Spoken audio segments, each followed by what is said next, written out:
Hello and welcome to Aviation 101 with Laura. Today I am finishing up my series of hazardous attitudes with part 5, where we're going to talk about invulnerability. If you haven't seen the others, go check those out. I've made a quick one about each hazardous attitude identified by the FAA and AC 60-22. And what we're going to do on each one, what I'm doing is explaining the hazardous attitude very briefly, then talking about a scenario from NASA Aviation Safety Database that shows us possibly some of these hazardous attitudes in action in aviation.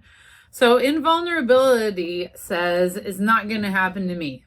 And sadly, this is one of my hazardous attitudes. When I take assessments, I typically get this one and sometimes anti-authority. But invulnerability basically says, accidents don't happen to me. And if you have this, you might be more likely to take chances, possibly increasing your risk. You basically think, probably won't happen to me. It's unlikely to happen to me at all. So, like I mentioned, we have a lot of hazardous attitude assessments available, but I didn't like the ones that were available, so I wrote some new ones.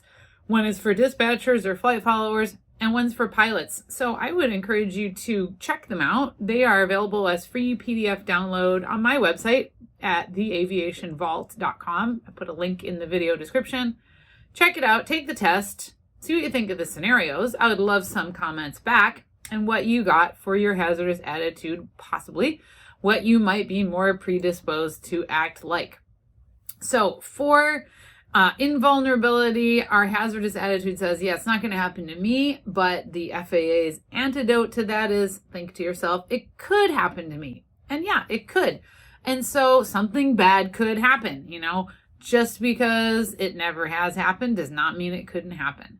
So let's look at a thing that happened here from the NASA Aviation Safety Database. Here's the number if you want to look up that report. I will put a link in the video description so you can read it for yourself. This one was very interesting to me because it involves a Boeing 777 that was going to do an overwater flight. There's not all the details in here, so I don't know from what city to what city, but it has to do with something called the configuration deviation list. And that is a list of things that can be missing on an aircraft, but the aircraft still fly. Especially on big airplanes, we can have things not there and the airplane is still safe to fly within reason. And so the dispatcher had been told by maintenance control that there was a CDL item there was a couple missing panels on the aircraft on the underside of the wing. The first officer went around, was doing the walk around, the pre-flight inspection, and saw maintenance trying to fix this area and do some work, and said, wow, it's a rather large hole. It was about 5 foot by 5 foot. When the first officer looked closer, there was exposed single strand wire bundles. And so the first officer took some pictures and went to show the captain. The first officer and the captain both had concerns about these wires that were open. There was concern about what happens if icing builds up in this area and then falls off the aircraft. There was concern for what happens if a bird hits in this area, and just the structural integrity of systems that are going through that area.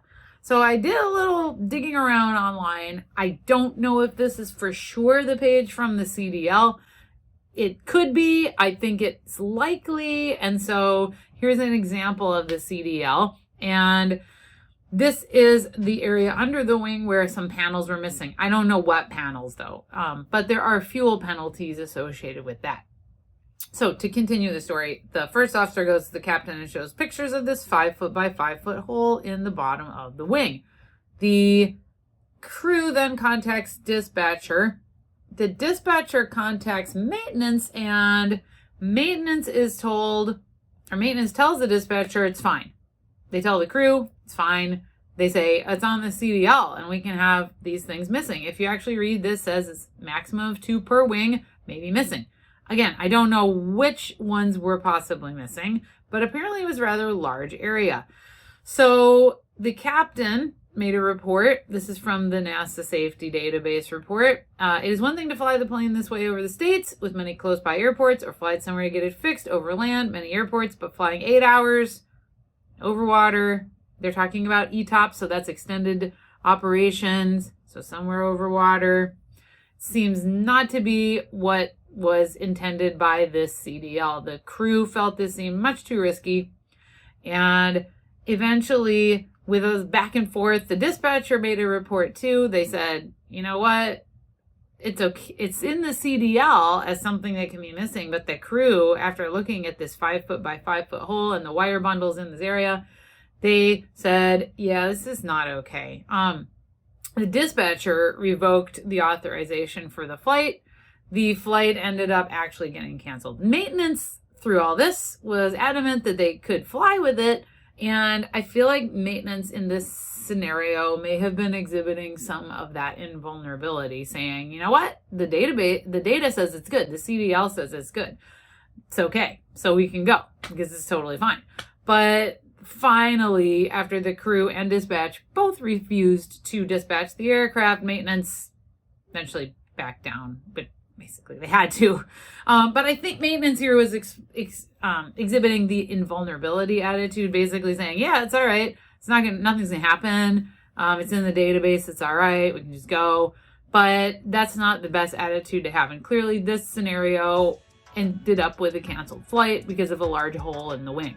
So I want to just remind you, that is that hazardous attitude assessment. So if this is interesting to you, you want to see what your attitude might be, check it out, www.theaviationvault.com, and I will put a link in the description.